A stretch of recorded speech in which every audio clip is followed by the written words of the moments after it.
الحمد لله والصلاة والسلام على سيدنا محمد وعلى آله وأصحابه أجمعين. الحمد لله والصلاة والسلام على سيدنا محمد وعلى آله وأصحابه أجمعين. أما بعد، فأعوذ بالله من الشيطان الرجيم. بسم الله الرحمن الرحيم. قال فما خطبكم أيها المرسلون قالوا إنا أرسلنا إلى قوم مجرمين. حضرت ابراہیم علیہ السلام کی خدمت میں اللہ کے فرشتے تشریف لائے، بیٹی کی خوشخبری دی تو حضرت ابراہیم سمجھ گئے یہ اللہ کے فرشتے ہیں. پوچھا تمہارے آنے کی مہم کیا ہے، مقصد کیا ہے؟ بتلایا قوم لوط کی ہلاکت کے لیے ہم آئے ہیں اور ان پر پتھروں کی بارش ہونی ہے، ان پر پتھر برسائے جائیں گے اور ان پر پتھر برسیں گے، اور پتھر بھی کوئی بڑے نہیں، چھوٹے سے مٹی کے نشان زدہ، اور یہ نشان زدہ ہوں گے اللہ کی طرف سے خاص اس شخص کا نام لکھا جس کے اوپر یہ پتھر لگنا ہے، جس نے اس سے ہلاک ہونا ہے. دائیں بائیں ہوا تو پتھر اس کا پیچھا کیا کرتا تھا. اور پھر جبرائیل امین نے اس پوری بستی کو اوپر اٹھایا اور زمین پہ پٹخ دیا، پلٹ بھی دیا. یہ دونوں قسم کی عذاب اس قوم پر، قوم لوط پر، ان کی انتہائی درجے کی بے حیائی اور گندگی کی بنا پر اللہ کی طرف سے ان پہ نازل ہوا. پھر موسیٰ علیہ السلام کا تذکرہ، فرعون کی سرکشی، اسے اپنی قوت، اپنی طاقت، اپنی اقتدار اور اپنی دولت پہ ناز. فتولہ برکنہ، وہ اپنی طاقت کی طرف پھرا اور کہنے لگا یہ جادوگر ہے، یہ جادوگر ہے. پھر اللہ نے اسے غرق کیا. قوم عاد کا تذکرہ ہے، قوم سمود کا تذکرہ ہے. یہ بھی اللہ کی نافرمانی پہ کمر بستہ رہے، انہیں بھی اللہ نے نیست و نابود کیا. قوم نوح کا تذکرہ ہے، نافرمان قوم تھی. اور پھر اللہ کی قدرت کاملہ کا تذکرہ، آسمان کا یہ سارا نظام، زمین کا یہ سارا بچھونا. اللہ کے سوا کوئی معبود نہیں ہے، کوئی معبود. لوگو اللہ کی طرف رجوع کرو. فَفِرُّوا إِلَى اللَّهِ، گناہوں سے بچ کر اللہ کی رحمت کی آغوش میں آ جاؤ، آؤ اللہ کی طرف. فَفِرُّوا إِلَى اللَّهِ، نفس اور شیطان کے شر سے بچ کر اللہ کی پناہ میں آ جاؤ. فَفِرُّوا إِلَى اللَّهِ، اسی کا تذکرہ ہے. اور پھر اللہ رب العزت نے انسان اور جن کو اس دنیا میں کیوں بھیجا؟ آئے بھی اللہ کی چاہت سے، جائیں گے بھی اللہ کی چاہت سے. تو اس دنیا میں وہی بندہ ہے جو اللہ کی بندگی کے ساتھ اس دنیا میں جیے، ورنہ تو سراسر شرمندگی اور رسوائی اور ذلت ہے اور ناکامی ہے. تو زندگی کا مقصد اپنے اللہ کے حکموں کی تعمیل ہے، اللہ کی بندگی ہے. بازار میں ہے، تجارت میں ہے، کاشتکاری میں ہے، صنعت کاری میں ہے، مزدوری میں ہے، ملازمت میں ہے، مسجد میں ہے، بازار میں ہے، خانقاہ میں ہے. تو یہ سب چیزیں اس انداز سے کرے کہ اللہ کی بندگی کا اظہار ہو کہ یہ مالک اور خالق کا بندہ ہے.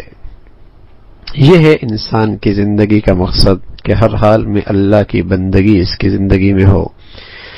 اور پھر دنیا کے اندر غلام خریدا جاتا ہے اور اس کے پیش نظر ہوتا ہے کہ یہ غلام کچھ کما کے دے گا، کچھ ہمارے لیے کام کرے گا، کچھ کما کے دے گا، کچھ ہمارے لیے آسانیاں کرے گا. اللہ فرما رہا ہے نا، ہم نے اس لیے نہیں تمہیں پیدا کیا کہ تم ہمارے لیے کوئی روزی کا انتظام کرو گے، ہمارے لیے کچھ کما لو گے.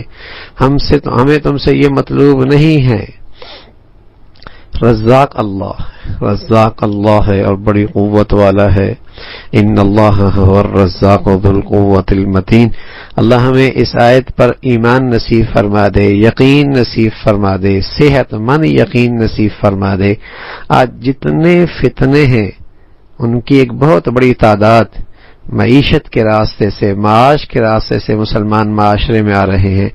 بلکہ دجالی فتنے کا ہر فتنہ معیشت کے سواری پہ سوار ہو کے مسلمان معاشرے اور سوسائٹی میں آ رہا ہے. معاش آج علم و صنعت اور تعلیم کی جتنی شکلیں ہیں اور جتنی ترقی ہے اور جتنی جد و جہد ہے، وہ سب اسی معیشت کے گرد گھومتی ہیں، اسی معاش کے گرد گھومتی ہیں.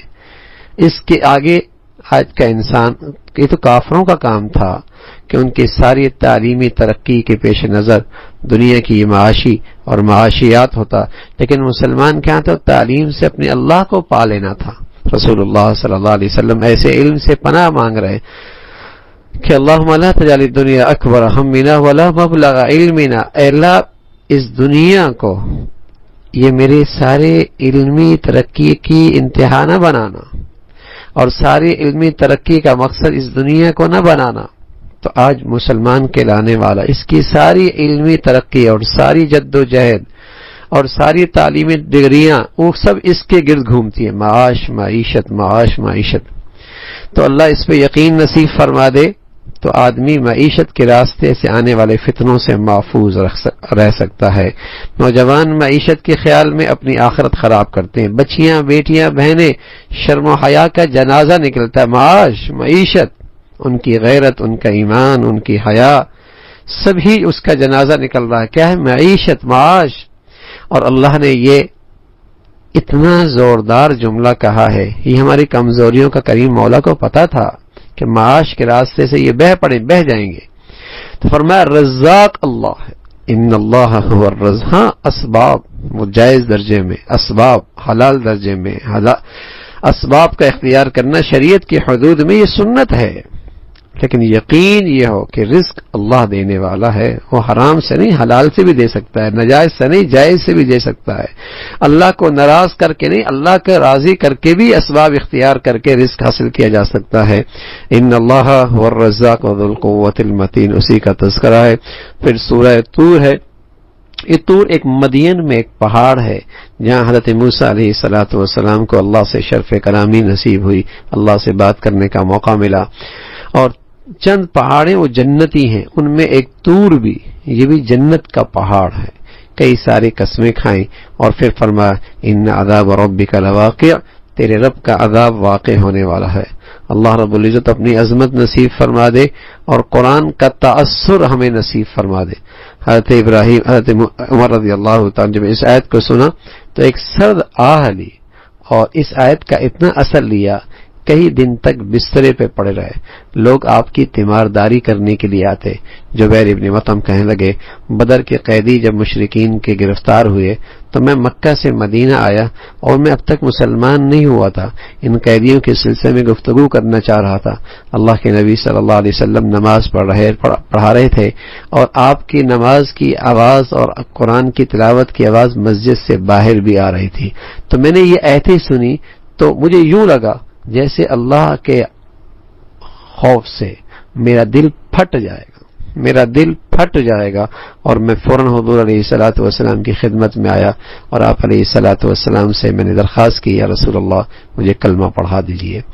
تو اللہ ہمیں قرآن کا تأثر نصیب فرما دے۔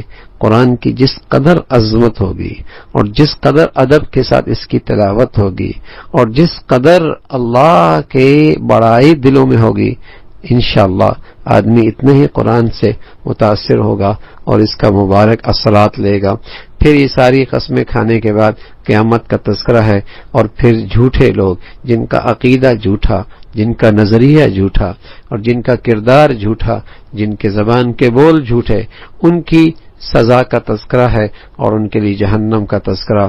پھر اہل جنت کا تذکرہ ہے، اور وہ جنت کی نعمتوں میں ہوں گے، اللہ کی دیوں پہ خوش ہوں گے، مسیریوں پہ ٹیک لگائی ہوئی ہوں گے، اور ان کے ہم نشین ان کے دوست بھی ان کے ساتھ ہوں گے، اور اولاد جو عمل میں ماں باپ سے اگرچہ کم ہے لیکن ایمان والی ہے، اللہ رب العزت انہیں بھی انہیں کے ہم درجہ بنا دیں گے، انہیں کی ہم درجہ بنا دیں گے۔ اسی کا تذکرہ فرمایا کہ نسبی رشتہ ایمان کے ساتھ کام آئے گا، نسبی رشتہ ایمان کے ساتھ کام آئے گا۔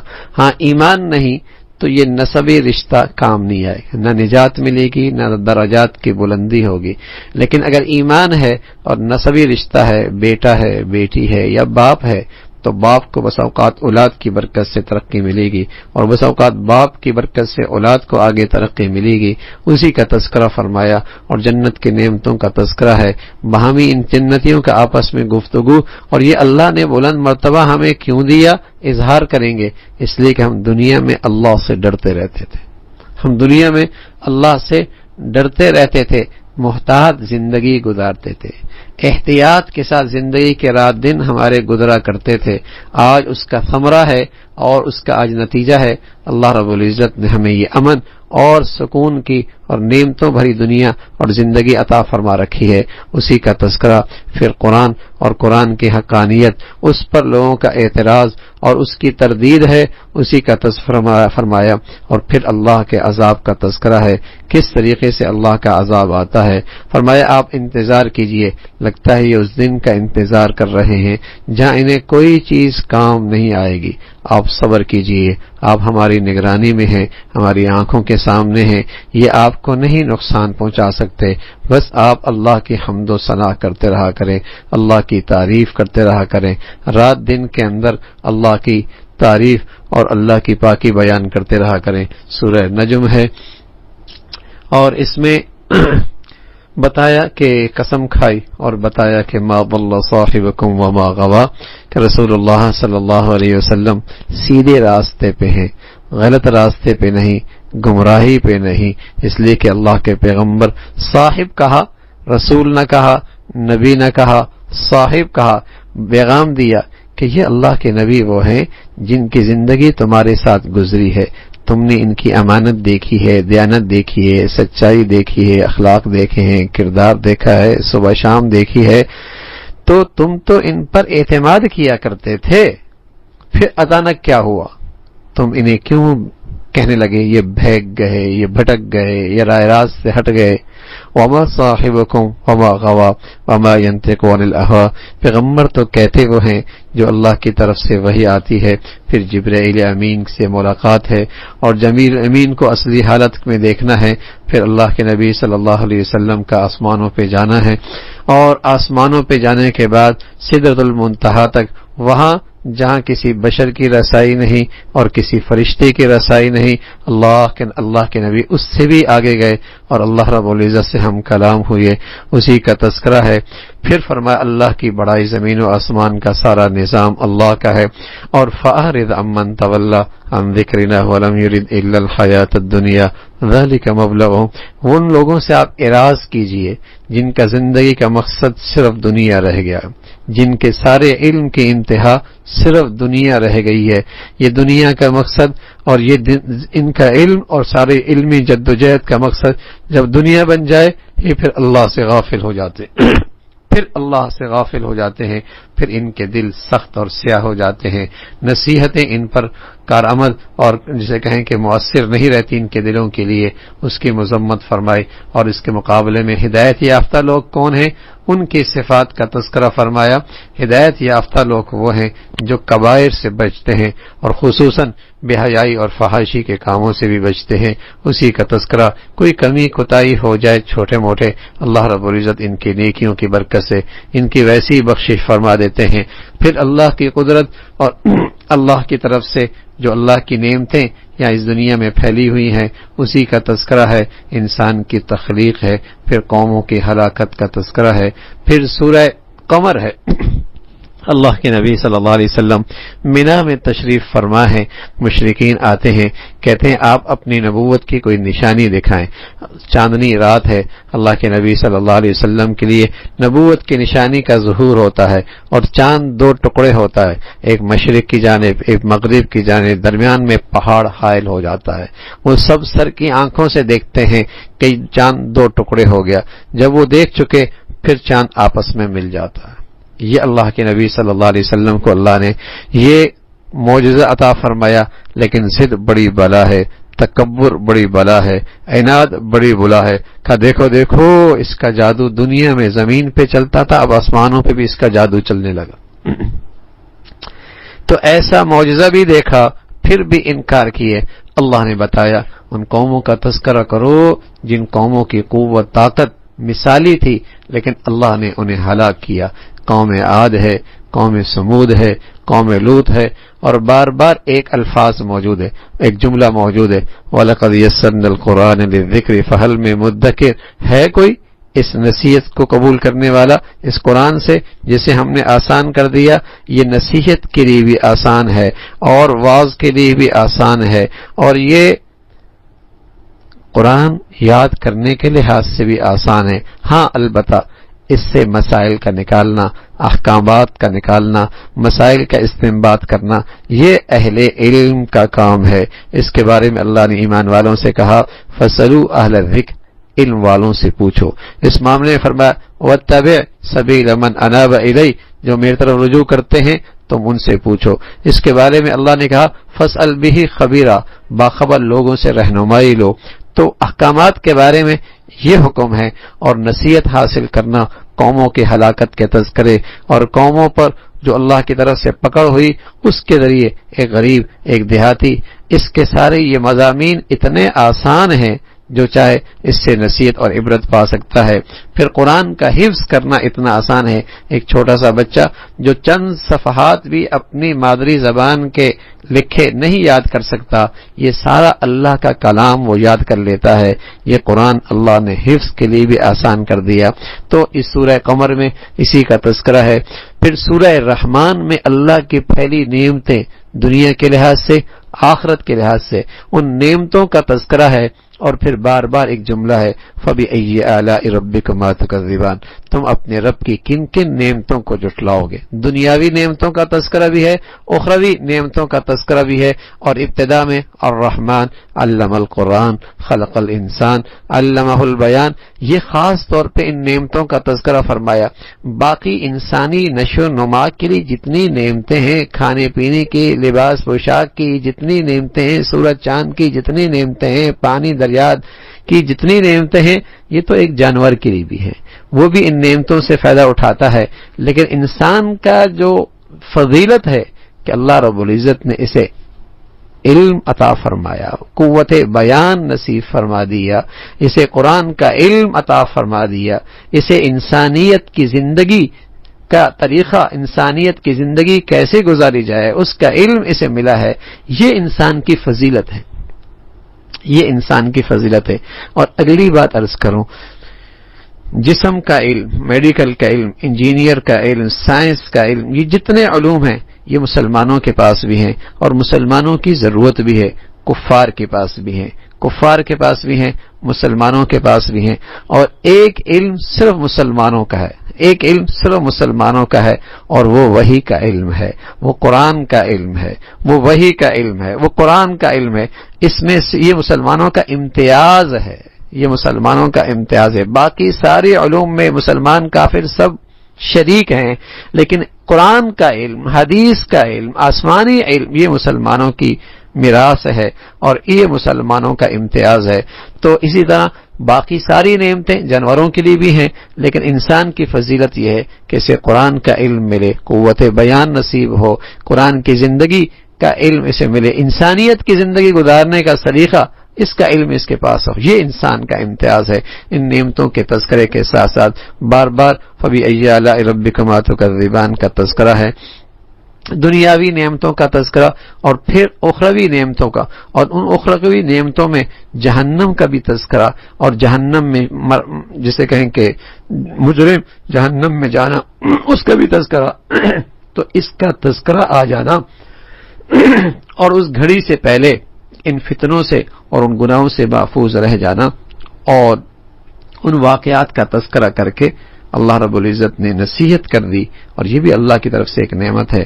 پھر جنت کی نعمتوں کا تذکرہ کہ جو خوف خدا کے ساتھ زندگی گزارتا ہے اس کے لیے نعمتیں ہیں، اور جنت کی طرح طرح کی نعمتیں، اور اس میں پھل ہیں، اور اس کے لیے زندگی کی ساتھی ہیں، اور ٹیک لگائے بچھونے ہیں، اور اسی پر اللہ کی نعمتیں ہیں، اور اللہ رب العزت نے ان کا حسن ایسا رکھا ہے، یاقوت اور مرجان جیسے چمکتے دھمکتے ان کا حسن ہوگا، اسی کا تذکرہ فرمایا۔ اور اتنی پاکیزہ ہوں گی، نہ کسی انسان نے نہ کسی جن نے انہیں چھوا ہوگا۔ اور ان کی ساری جنت کی آخرت کی نعمتوں کے تذکرے کے بعد پھر وہی جملے آخر میں بھی فَبِأَيِّ آلَاءِ رَبِّكُمَا تُكَذِّبَانِ، اور اللہ کی بڑائی کا تذکرہ ہے۔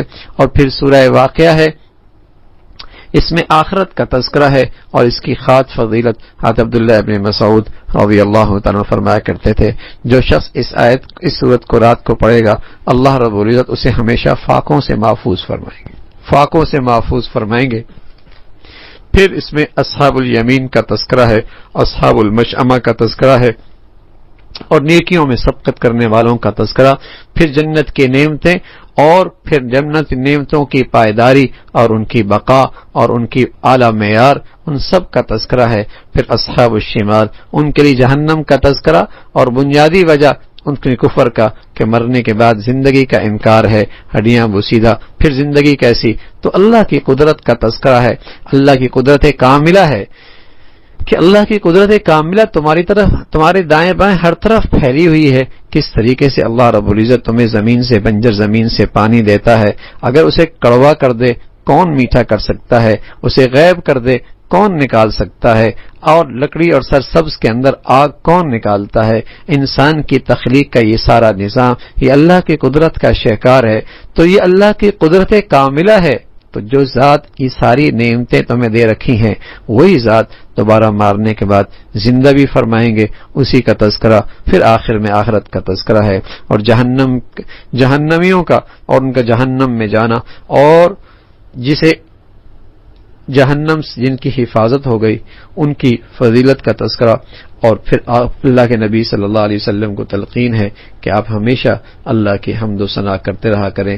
پھر سورہ حدید ہے، اللہ کی بڑائی ہے، اللہ کی صفات کا تذکرہ ہے، اور اللہ کی قدرت، زندگی اور موت ہر چیز کا اختیار اللہ کے پاس ہے، ظاہر اور باطن پر ہر چیز پر اختیار اللہ کا ہے۔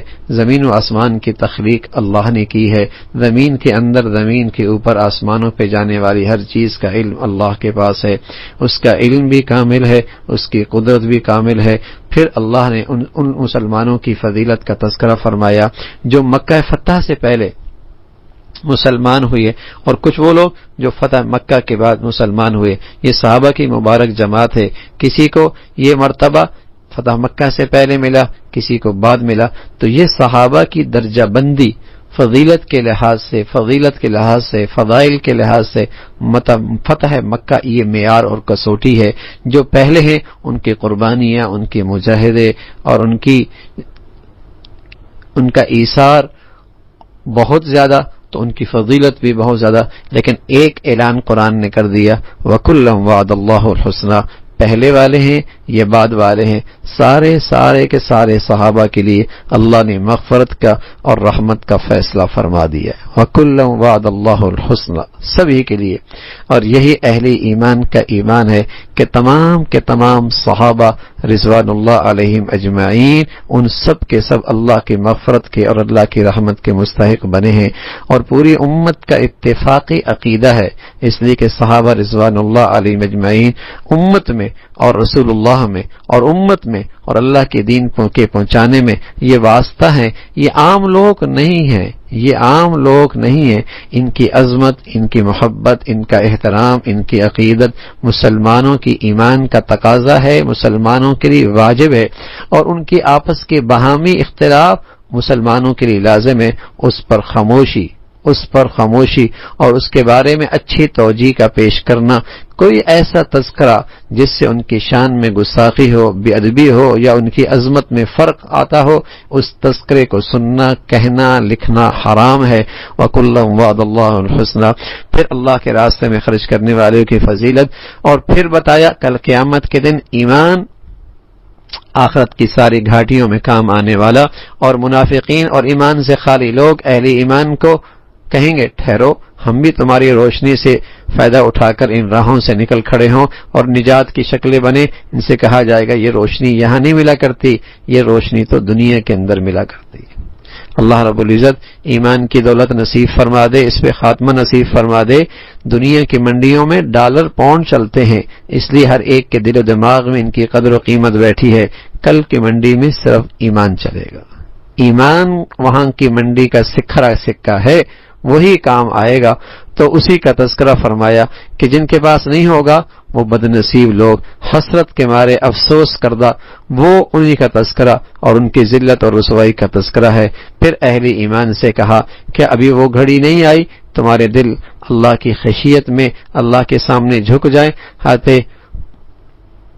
فضیل کے بارے میں آتا ہے، فضیل ابن عیاض ان کے بارے میں آتا ہے کہ یہ آیت سنی تو اللہ نے انہیں توبہ کی توفیق نصیب فرمائی، اور پھر ایسی توبہ کی کہ ہزاروں اولیاء کے سرتاج بنے کہ اللہ کا خوف اور عبداللہ ابن عباس فرمایا کرتے تھے رضی اللہ تعالیٰ عنہ، اس امت میں جو چیز سب سے پہلے چلی جائے گی وہ خشیت چلی جائے گی، خشوع نہیں رہے گا۔ خشیت کس کا نام ہے؟ خشیت کس کا نام ہے؟ اللہ کی محبت، اللہ کی محبت اور اللہ کی عظمت دل میں اتنی آ جائے کہ اللہ سے ڈر پیدا ہو جائے۔ باپ نے بیٹے کو ساری زندگی نہیں مارا، لیکن بیٹا سمجھتا ہے کہ میں اپنے باپ کے احسان تلے دبا ہوا ہوں، مارا نہیں ہے، ڈانٹا بھی کبھی نہیں ہے، لیکن اس کے احسانات کا اتنا خیال ہے کہ یوں لگتا ہے کہ میں اس کے احسانات کے تلے دبا ہوں۔ اب اس کی نافرمانی کرتی ہوئی حیا آتی ہے۔ کوئی غلطی کر بیٹھے تو بس اوقات رونگٹے کھڑے ہو جاتے ہیں، حالانکہ کبھی نہیں مارا۔ تو یہ محبت کی بنیاد پر جو خوف آتا ہے اور عظمت کی بنیاد پر جو خوف آتا ہے، اس کا نام خشیت ہے، اس کا نام خشیت ہے۔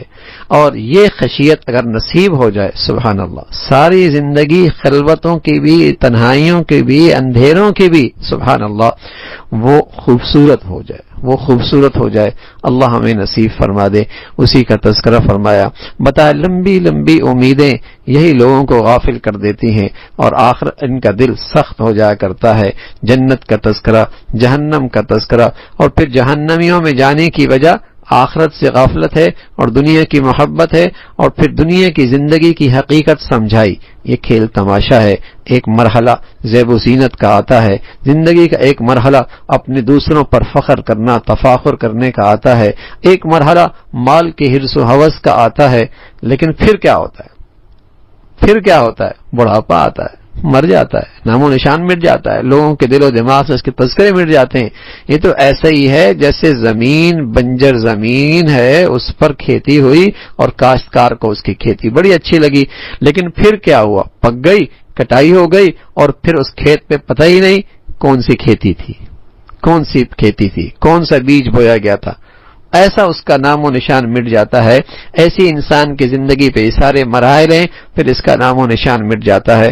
تو یہ چیز ایسی نہیں دنیا کی زندگی کہ آدمی اس پر فریفتہ رہ جائے اور اس سے اپنی آخرت کو بھول جائے، اس کو فراموش کر دے۔ یہ دنیا ایک دھوکے کا سامان ہے۔ لوگوں دوڑو، بھاگو، ایک دوسرے سے آگے نکلو۔ کہاں؟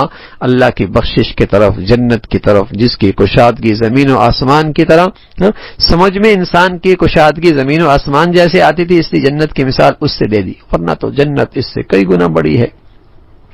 تو یہ ہے میدان مقابلے کا، مسابقے کا، ایک دوسرے سے آگے نکلنے کا۔ یہ ہے میدان، نیکیوں میں کون آگے نکلتا۔ سبحان اللہ، صحابہ رضوان اللہ علیہ اجمعین کی زندگیاں قرآن کی زندہ تصویر تھی۔ قرآن کے الفاظ ان کی زندگی، قرآن کے الفاظ ان کی زندگی تھی، قرآن کے الفاظ ان کی زندگی تھی۔ تو وہ ایک دوسرے سے آگے بڑھتی ہوئی نظر آ رہے تھے نیکیوں میں بھی۔ حضرت عمر فرمایا کرتے تھے، اب صدیق جو تو اللہ کے نبی کے ساتھ رات میں غار میں گزاری ہے وہ مجھے دے دے، ساری زندگی کی نیکیاں مجھ سے لے لے۔ سبحان اللہ۔ ایک دن فرمانے لگے، آج اللہ نے مجھے خوشحالی دی ہے اور میں چاہوں گا کہ آج میں صدیق سے نیکیوں میں آگے نکلوں۔ سارا مال سمیٹا اور سمیٹ کر حساب کیا، آدھا مال حضور علیہ الصلوۃ والسلام کی خدمت میں لے کے آئے کہ آج میرا نمبر پہلا ہو جائے۔ صدیق آئے، کہا کیا لے کے آئے یا رسول اللہ؟ اللہ کے نبی نے پوچھا، کہا سبھی کچھ لے کے آیا ہوں۔ عمر فرمانے لگے، صدیق سے اس میدان میں آگے نہیں نکل سکتے۔ تو وہاں نیکیوں میں مقابلہ تھا، کون کس سے آگے نکل رہا ہے۔ اللہ رب العزت ہمیں بھی یہ سبقت کا جذبہ نیکیاں میں نصیب فرما دے۔ ہمارے بزرگ تھے شیخ الحدیث مولانا زکریا رحمۃ اللہ علیہ، فرمایا کرتے تھے رمضان کے دنوں میں ہماری گھر کی عورتیں چکی بھی چلایا کرتی تھی، کھانا بھی پکایا کرتی تھی، جھاڑو بھی لگایا کرتی تھی، اور قرآن کی تلاوت بھی ہوتی تھی، اور شام سے ایک دوسرے سے پوچھتی تھی کون کتنے تلاوت 16-17 سپارے پڑھنا ان کا معمول تھا۔ 16-17 سپارہ روزانہ پڑھنے کا معمول تھا۔ مقابلہ ہوتا تھا کون کتنا پڑھ رہا، مسابقہ ہوا کرتا تھا۔ تو اللہ رب العزت نیکیوں کا یہ مسابقہ اور دین کی خدمت کا یہ مسابقہ اللہ ہمیں نصیب فرما دے۔ اور پھر فرمایا انسان ہے، انسان یا نعمتوں میں رہ کر بھول جاتا ہے یا مصیبت میں رہ کر اللہ سے شکوے کرنے لگ جاتا ہے، دونوں سے اپنی آخرت خراب کرتا ہے۔ تو سبق دیا، مصیبت آئے یا کوئی بھلائی آئے مصیبت میں صبر کرنا ہے، مایوس نہیں ہونا، اور اللہ رب العزت نعمتیں دے غافل نہیں ہونا، اترانا نہیں، تکبر نہیں کرنا، عاجزی کرنا ہے، شکر کرنا ہے، اس کی تلقین فرمائی۔ پھر سارے انبیاء علیہ الصلوۃ والسلام رسولوں کا دنیا میں آنا، اس دنیا میں عدل و انصاف قائم کرنا ہے، اس دنیا میں عدل و انصاف، یعنی سارا اسلام ایک لفظ میں انصاف، سارا اسلام ایک لفظ میں اسلام، دو خانوں میں تقسیم کر دیں، اللہ کے حق میں انصاف، مخلوق کے حق میں انصاف، سارا اسلام۔ ہر پیغمبر ہر رسول دنیا میں اس انصاف کو قائم کرنے کے لیے آئے۔ پھر اللہ رب العزت نے مختلف انبیاء علیہ الصلوۃ والسلام کا تذکرہ فرمایا، اور پھر اہل کتاب میں سے جو لوگ ایمان لے کے آئے ان کے لیے دگنا اجر ہے، ان کے لیے دگنا اجر ہے، اللہ بڑے بخشنے والے مہربان ذات ہیں، اسی کا تذکرہ فرمایا۔ باقی پھر یہ بات کہ اہل کتاب اللہ کے نبی پر ایمان نہیں لے کے آئے اس خیال سے کہ نبوت اسماعیل علیہ الصلوۃ والسلام کے خاندان میں آئی، تو یہ تقسیم اللہ کی مرضی ہے، جسے چاہے نبوت دے دے، یہ اللہ کا انتخاب ہے، وہ جسے چاہے عطا فرما دے، وہ بڑے فضل والے اور بڑی عظیم ذات ہیں، اسی کا تذکرہ ہے۔ سبحانک اللہم وبحمدک، نشہد ان لا الہ الا اللہ، نستغفرک ونتوب الیک۔